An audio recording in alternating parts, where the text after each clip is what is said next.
तीन बड़े राज्यों में बीजेपी के हाथों मिली करारी शिकस्त के बाद कांग्रेस को मिजोरम जैसे छोटे राज्य में भी तगड़ा झटका लगा। चुनावों में एनडीए की सहयोगी एमएनएफ भले ही हार गई, लेकिन बीजेपी की यहां चांदी हो गई।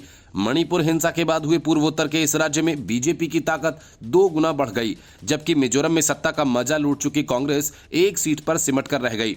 36 साल से यहां मिजो नेशनल फ्रंट और कांग्रेस का ही कब्जा रहा है। इस बार नई पार्टी जोरम पीपल्स मूवमेंट यानी जेडीपीएम ने 40 में से 27 सीटें जीतकर बड़ी सफलता हासिल की। एमएनएफ को शिकस्त देने के बाद जेडीपीएम सरकार बनाने जा रही है। भाजपा को भी 2 सीटों पर जीत हासिल हो गई। खुद मुख्यमंत्री जोरमथंगा भी अपनी सीट नहीं जीत पाए। 3 बार के मुख्यमंत्री Zoramthanga Aizawl east first seat से चुनावी मैदान में थे। जोरमथंगा ने राज्यपाल हरिबाबू कुंभमपति से मुलाकात करके अपना इस्तीफा सौंप दिया है। जेडीपीएम के मुख्यमंत्री पद के दावेदार लाल दुहोमा ने अपनी सीट से बड़ी जीत दर्ज की। एजॉल में जेडीपीएम ने सभी 10 की 10 सीटें जीत लीं, जो कि राज्य का दूसरा बड़ा शहर है। डिप्टी चीफ मिनिस्टर तौन लुइया को भी अपनी सीट से हार का मुंह देखना पड़ा। भाजपा को इस बार साइहा और पलक सीट से जीत हासिल हुई है।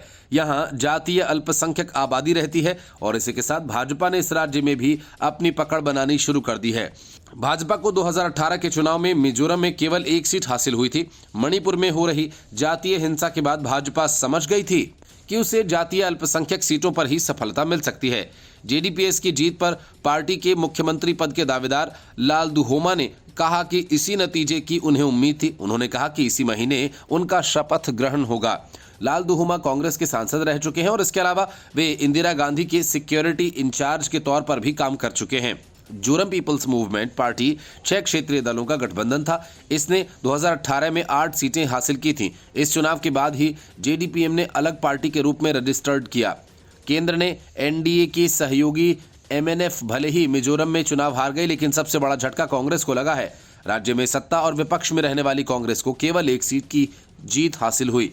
वहीं भाजपा की सीटों में बढ़ोतरी हुई। इसके अलावा कांग्रेस के प्रदेश अध्यक्ष लाल सावता भी अपनी सीट से चुनाव हार गए।